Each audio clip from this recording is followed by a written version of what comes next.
Hello friends. मेरा नाम है डॉक्टर आशीष कुमार मित्तल। मैं एक senior consultant psychiatrist and de addiction specialist हूं और मैं गुड़गांव में प्रैक्टिस करता हूं। तो दोस्तों, आज हम डिस्कस करेंगे कि डी एडिक्शन सेंटर होते क्या है। तो दोस्तों, डी एडिक्शन सेंटर वो सेंटर है जहां पे एडिक्शन को छुड़ाया जाता है। अगर हम समाज में बात करें तो दो तरह के सेंटर्स हैं। एक तो ऑथोराइज सेंटर, जिनको गवर्नमेंट से मान्यता प्राप्त है, जिनके पास प्रॉपर लाइसेंस है, वो ऑथराइज सेंटर होते हैं। दूसरे होते हैं अनऑथराइज सेंटर। अनऑथराइज सेंटर जिन सेंटर्स को गवर्नमेंट से परमिशन ग्रांटेड नहीं है, जिनके पास लाइसेंस नहीं है, वो अनऑथराइज सेंटर आते हैं। तो अगर हम ऑथराइज सेंटर की बात करें तो ऑथराइज सेंटर में गवर्नमेंट कुछ ही कंडीशन में लाइसेंस इश्यू करती है कि सेंटर के पास प्रॉपर साइकेट्रिस्ट होना चाहिए, साइकोलॉजिस्ट होना चाहिए, प्रॉपर उनके पास नर्सिंग स्टाफ होना चाहिए, जो हेल्पर्स हैं वो उनके पास होने चाहिए, उनको दवाई देने की व्यवस्था होनी चाहिए पेशेंट को प्रॉपरली, जो उनका सेंटर है वेंटिलेटेड होना प्रॉपर होना चाहिए, नीट एंड क्लीन होना चाहिए, खाने की अच्छी व्यवस्था होनी चाहिए और सफाई की भी अच्छी व्यवस्था होनी चाहिए। तो ये सारी कंडीशन है जिसके होने पर ही किसी सेंटर को लाइसेंस मिलता है। तो दोस्तों, ये लाइसेंस की प्रक्रिया में क्योंकि बहुत सारे लोग इन्वॉल्व होते हैं और बहुत सारी कंडीशन फुलफिल करनी होती है, तो जो सेंटर की कॉस्ट होती है रन करने की, वो काफ़ी बढ़ जाती है। तो इसलिए देखा गया है कि जो ऑथराइज सेंटर है वहाँ पे खर्चा ज़्यादा आता है ट्रीटमेंट कराने का, और जो अनऑथराइज सेंटर है वो लोग काफ़ी सस्ते में भी मरीज एडमिट कर लेते हैं। काफ़ी अनऑथराइज सेंटर में तो जो मरीज एडमिट होते हैं उन्हीं से ही फोर्सफुल काम करवाया जाता है। तो इसीलिए अगर हम कंपेयर करें अनऑथराइज सेंटर और ऑथराइज सेंटर के ट्रीटमेंट की कॉस्ट में, तो ऑथराइज सेंटर की हमेशा कॉस्ट ज़्यादा आती है। अब सवाल आता है कि ये गवर्नमेंट इतनी कंडीशन लगा क्यों देती है कि सेंटर को ऑथराइज करने में, जिससे कि कॉस्ट ऑफ ट्रीटमेंट बढ़ जाता है। तो गवर्नमेंट को तो चाहिए ऐसी कोई कंडीशन ना लगाए और कॉस्ट ऑफ ट्रीटमेंट पेशेंट की कम हो।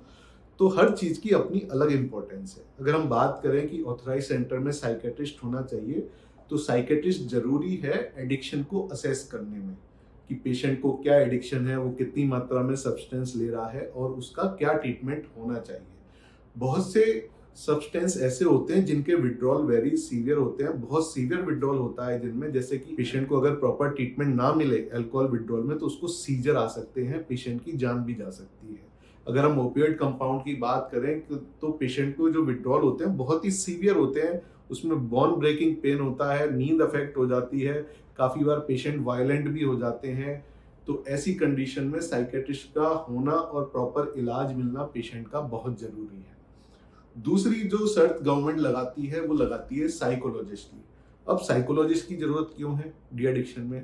तो दोस्तों, ये तो आप सब लोग समझ ही सकते हैं कि डी एडिक्शन में काउंसलिंग बहुत इंपॉर्टेंट महत्व रखती है। पेशेंट की प्रॉपर काउंसलिंग होना डी एडिक्शन के समय बहुत ही जरूरी है, जिससे कि पेशेंट का मोटिवेशन बना रहे। और अगर पेशेंट को मोटिवेशन ही नहीं है तो पेशेंट का मोटिवेशन किया जा सके, उसका मोटिवेशन बढ़ाया जा सके। तो इसलिए साइकोलॉजिस्ट की बहुत जरूरत होती है। और साथ में ट्रीटमेंट के दौरान सपोर्ट के लिए भी, एक साइकोलॉजिकल सपोर्ट के लिए भी काउंसलिंग बहुत ही अहमियत रखती है। काफ़ी बार हमने देखा है कि पेशेंट जब ट्रीटमेंट लेने आते हैं और लेके जाते हैं तो दोबारा नशा चालू कर देते हैं, जिसको बोलते हैं रिलैप्स। तो रिलैप्स को रोकने के लिए भी काउंसलिंग की काफ़ी ज़रूरत होती है, जिसको हम रिलैप्स प्रिवेंशन सेशंस मिलते हैं।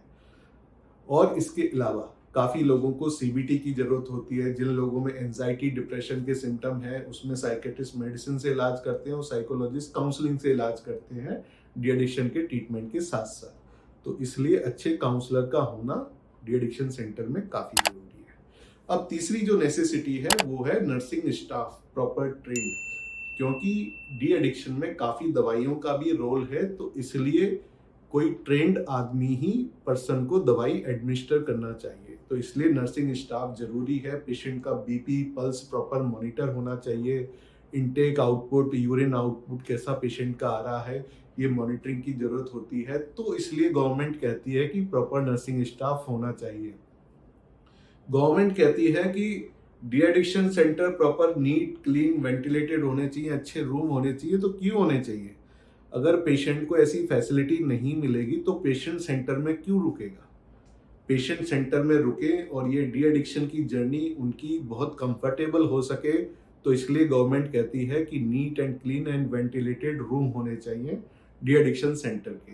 तो दोस्तों, अगर मेरी माने तो गवर्नमेंट के जो रूल्स रेगुलेशन हैं जो लाइसेंस के लिए हैं, ये काफ़ी प्रैक्टिकल हैं और इम्पोर्टेंट हैं। अगर आप अपना कोई भी पेशेंट एडमिट कराते हैं तो ये सारी सुविधाएं सेंटर में होनी चाहिए, तभी ही पेशेंट का अच्छा इलाज हो सकता है।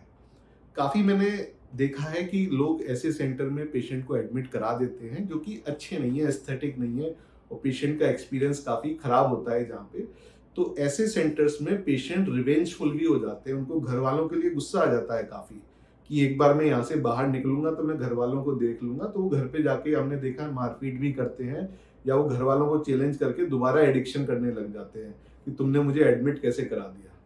तो इसलिए ये चीज भी ध्यान रखनी है कि अगर पेशेंट का एक्सपीरियंस सेंटर में अच्छा नहीं होगा तो वो बाहर आके रिवेंजफुल भी हो सकता है घर वालों के साथ। तो दोस्तों, होप एक डी एडिक्शन सेंटर में क्या क्या होना चाहिए और क्या क्या होता है, अनऑथराइज सेंटर में क्या क्या फैसिलिटीज का अभाव होता है, ये आपको समझाने में मैं सफल रहा।